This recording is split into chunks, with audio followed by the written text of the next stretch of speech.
طب يعني حطهم لي كده اربع طلبات، لو هنقسمهم 4 طلبات. انا مثلا على انا هحطهم لك طلب واحد بس.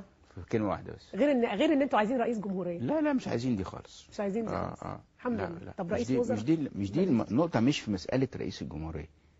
انا عن نفسي لا اقبل ان يفرق بيني وبين مواطن مصري مسلم على اي مستوى في اي شيء. وتشعر ان هذه التفرقه موجوده؟ انا عن نفسي لا، لان أيوة اسباب انا شرس. لا انا أيوة. شرس اساسا. لما يجي حد يطاردني بطلع دين اللي خلفوه، لما يجي حد يطاردني بطلع دين اللي خلفوه، ما بيعرفش. لكن في ناس مستضعفه، في ناس مش كده، واخده بالك ازاي؟ اوكي. الان انت تعترض على الماده الثانيه من الدستور المصري التي تنص على ان التشريع او الشريعه الاسلاميه هي المصدر الرئيسي للتشريع في مصر. هل تقترح مثلا اضافه الديانه المسيحيه؟ لا طبعا يا سيدي، لا بالعكس. ماذا تقترح؟ اقترح ان البند ده يتشخص. ليه؟ انا راجل علماني، انا بؤمن بعلمانيه الدوله. طيب اذا كنا عايزين نطلع النهارده، اولا ايه خطوره الماده دي؟ اذا جيت تحاسب الاخوان تحت اي بند ان انتوا بتمزجوا الدين بالسياسه وعايزين تفرضوا الدين وتدخلوا الدين في السياسه وتحكموا بالدين مش بالسياسه، هيقول لك والله ما الدستور بتاعك بيقول كده. الدستور بتاعك انا ساتي الى الربط. انا راجل يا سيدي، انا راجل علماني، لا عايز دستور يجيب سيره الاسلام ولا المسيحيه ولا اي دين. طيب الآن من الناحية العملية أنت قبل قليل يعني تحدثت عن المادة الثانية وكذا، يعني كيف تؤثر هذه المادة عمليا على حياة الأقباط؟ يعني تتدخل في يعني حياتهم الشخصية، في قوانينهم، تعرف الأحوال الشخصية، مسائلهم الدينية. فيها حاجة أوحش من كده، وهي بها بتؤدي إلى حالة من النسيان والإهمال ل 15 مليون مصري. كيف؟ دستور بلد ما جابش سيرة ال 15 مليون بالغلط أو بالصح. هي مسألة يعني أنا لما أقرأ ده، لو أنا راجل أجنبي قاعد بره وبشوف دستور بلد بيقول إن الشريعة هي الإسلامية، أقول دي لازم بلد إسلامية كلها. طب ال 15 مليون دول راحوا فين؟ طيب يعني أنت مشكلة يعني مش مسألة يعني لا سيد سويرس، يعني أنت تقول بأن المادة الثانية عمليا من الناحية العملية لا تؤثر على الأقباط، ولكن لأنهم يعني تستثني، يعني هي تستثنيهم بالأصل. تؤصل الطائفية، تؤصل الطائفية، لا تؤثر على الأخبار في حياتهم، لكن تؤثر الطائفة. لأن الأخبار كأنك يعني أنت تعترض على المادة وليس على المضمون، يعني بشكل مش بسبب أنا بقى أساسا قلت لحضرتك أنا راجل علماني، وبالتالي أرى بفصل الدين والدولة. طيب. فبالتالي لازم تتشال خالص. نمرة 2، لما أنت تيجي تذكر هذا وأنت تتناسى 15 مليون، ابتدي دور ولا تجيبهم بالطول ولا بالعرض. خلاص لو أنت عايز تدخل الدين بقى ومصر بها أقلية تدين بالديانه يعني لو وتخضع للشريعه المسيحيه. طب لو اضيفت هذه المعلومه انت يعني سعيد؟ لا مش سعيد، برضه مش سعيد. هتاخذ الاقباط بعين الاعتبار. احسن من دلوقتي. طيب لكن يعني افضل طيب انه لا يذكر شيء ديني. بالظبط. طيب نقطه وصلت. طيب انا ارجع الى موضوع الماده الثانيه، يعني بقدر ما انت قلت بانك تستثني، لانها مهمه، لا فيها الدوله وفيها كذا، وحناتي للاخوان المسلمين وانت قلت انهم مرتبطين بها بشكل او باخر. على اي حال يعني إذا كانت مثلا المادة الثانية تستثني الأقباط كما قلت العدد الذي ذكرته، يعني ولكن ما يقال في الواقع أنك من ناحيتك أيضا أنت تريد أن تفرض رأي أقلية على الأكثرية. الأكثرية تريد دعني أسأل هذا السؤال بشكل تالي سيد سويرس، لو وضعت هذه المادة للتصويت وقبل بها أهالي مصر تقبلها؟ للتصويت الشعبي، استفتاء على المادة الثانية. ما هو الأغلبية مسلمة هنا، بالتالي هيوافقوا على الكلام ده. لكن لا تقبل برأي، يعني مش هذه طريقة الديمقراطية؟ لا مش ديمقراطية. مش ديمقراطية. لا مش ديمقراطية. أنت النهاردة إيه لازم تعتبر. إذا هي إلى حد ما رجعنا لموضوع التمييز الإيجابي. ليه إيه؟ التمييز الإيجابي، إنه يعني لازم نأخذ الأقباط بعين الاعتبار لما نكتب القوانين، يعني مش بنصها بقدر ما هو لازم نذكرهم. يعني يا سيدي الفصل بين الدين والدولة ده مهم جدا. احنا اخترنا هنا او ما اخترناش، يعني هي المادة اتعملت كده وخلاص، وجبنا شعار المواطنة ده وان هو ده حلو قوي كده وخلاص ماشي. بس انا قلت من الاول، قلت ان ده هيفتح موال. هيجي واحد مسيحي يقول لك والله انا كمان عايز الشريعة المسيحية تكون في الدستور بتاعي، من حقه انه يقول كده.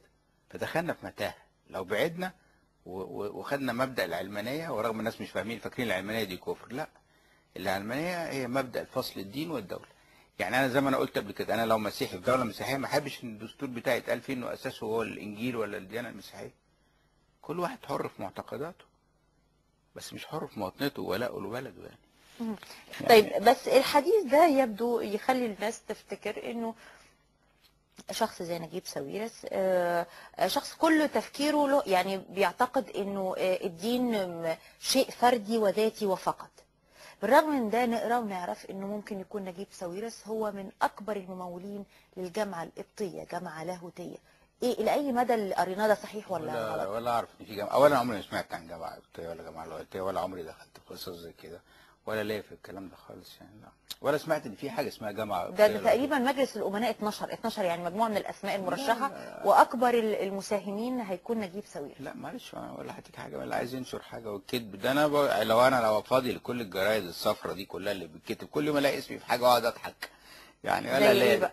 لسه واحد كاتب ده، انا رحت قال المدارس اقول لهم مش عارف ايه، وكان في الجورنال ورفعنا عليه قضيه برضه. ما انا عندي بقى محامين جاهزين اي حد يكذب ويكتب طبعا. لا يعني كلام كتير، اي حاجه. ده واحد عايز يبيع حاجه ولا عايز يقول لك ده اشترى كذا وعمل كذا، الاقي كل بقى ده اقول يا سلام ده انا اشتريت شركه، ده انا عملت كده، كله كلام في الكلام.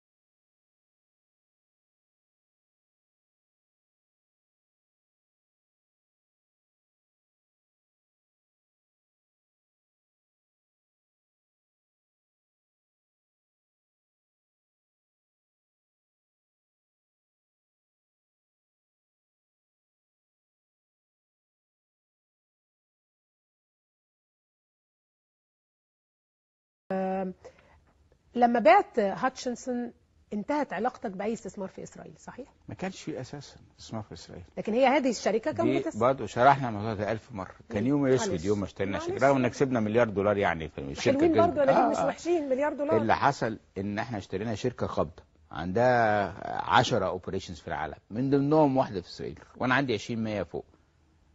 كويس. الشركه دي كان عندها الهند اللي كانت اهم حاجه موجوده فيها، وعندها في سريلانكا، وعندها في هونج كونج، وعندها كذا شركه. فاما انا بقى عندي 20% في شركه قابضه، ابقى انا استثمرت في اسرائيل؟ لا، استثمر اروح اسرائيل استثمر على طول. نمره واحد. نمره اتنين، الاسرائيليين رفضوا ان انا ازود حصتي في الشركه، لان قالك لو زودت حصتي في الشركه الام هيسيطر، ويبقى عندنا واحد مصري بقى قاعد على نفسنا، ويا ترى هيعمل ايه، وده كان صاحب ياسر عرفات وبيعمل مش عارف ايه وكده. بعنا الشركه. بس ده كل ده ما كلام ملوش دخل بالسياسه. بعناها لان الشركه باعت الهند اللي هي كان الاصل الاساسي اللي احنا داخلين على اساسه، كنا عايزين نروح الهند والباب مقفول هناك، فعملناها بالطريقه دي. لما ما عرفناش، لما باعوا الهند بعنا الحصه، ما لناش دخل باسرائيل ولا اي حاجه في اسرائيل.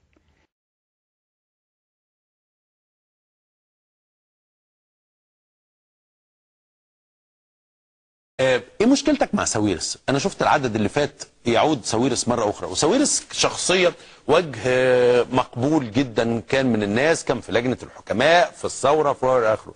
واجد ان انت عندك حجر عثره في علاقتك مع ساويرس. لا، انت قدام مشاهد غريبه مش اكتر من كده. انت قدام اسئله بلا اجابه. احنا تساءلنا سؤال بسيط جدا: كيف حصل نجيب ساويرس على الموبينيل؟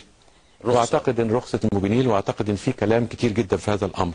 اثنين، مين اللي مضى له الرخصه بالارتفاعات الشاهقه اللي هو كمال الجنزوري في الارتفاعات المبنى اللي عمله، زي ما عمل المبنى بتاع الفور سيزون في استثناءات. فانا بتساءل، اللي زي ما ارجع اقول لك تاني، اذا كنت جزء من المشكله فكيف تكون جزء من الحل؟ انا مندهش فكرا لفكره ايه؟ انه يعني خلي بالك انه نجيب ساويرس بشكل او باخر رفع راس مال اوراسكوم تيليكوم بشهادات مزوره، وكان في قضيه 26 قضيه بيننا وبين بالمحكمه، وقد اعترف بذلك في قلب عريضه الدعوه لما هيئه سوق المال عاقبته برقم رفض انه يدفعه، وقال لك مش انا اللي زورته، ده المحاسب اللي زور. القضيه هنا مش قضيه شخصيه، القضيه هنا قضيه خاصه بايه؟ بانه اذا كنت بتتكلم هو في خيار وفقوس، هو في شخص انا اجيبه لاسباب اقل بكتير جدا واوديه المحكمه، وفي شخص اخليه على راس الثوره. ما هي المعايير التي جعلت نجيب ساويرس من الحكماء، وجعلت من المستشارين، وجعلت وفي نفس الوقت خلت اقل منه يتحط في مواقف حته ارض مش عارف ايه خاصه بايه، وحته رخصه ايه، والكلام ده كله؟ انا فهمني ما هي قوته الحقيقيه اساسا. يعني ايه اللي انا ده السؤال، وده سؤال من حق الناس يساله. زي حسين سالم، هو حسين سالم راجل خد بعضه ومشي في وقت مناسب يعني. ده سؤال يا استاذ عمرو، انا لا عندي بينه وبينه حاجه، ولا عندي اي موقف شخصي منه، ولا انا تنافست معاه على المبينين، واخد بالك، ولا انا دخلت معاه في اي حته تانية. ثانيا اعتقد ان القضيه بتاعت شقيقه مع الجونه معروفه.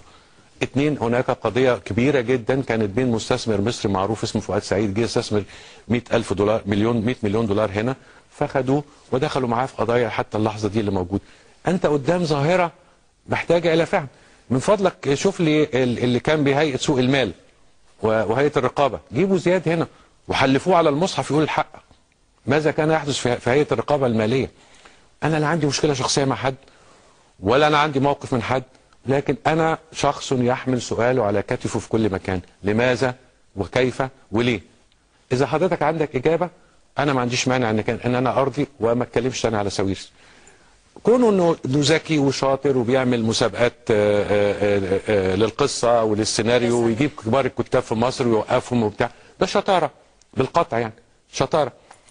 كون ان هو يقدر يقابل الشباب ويتكلم معاهم، كون انه بيعتمد على ذاكره امه، اقدم امه واضعف ذاكره موجوده، هو حر. خد بالك، كون انه بيعتمد على امور كثيره جدا جوه وبره احنا ما نعرفهاش، هو حر. لكن ليست هناك مساله شخصيه.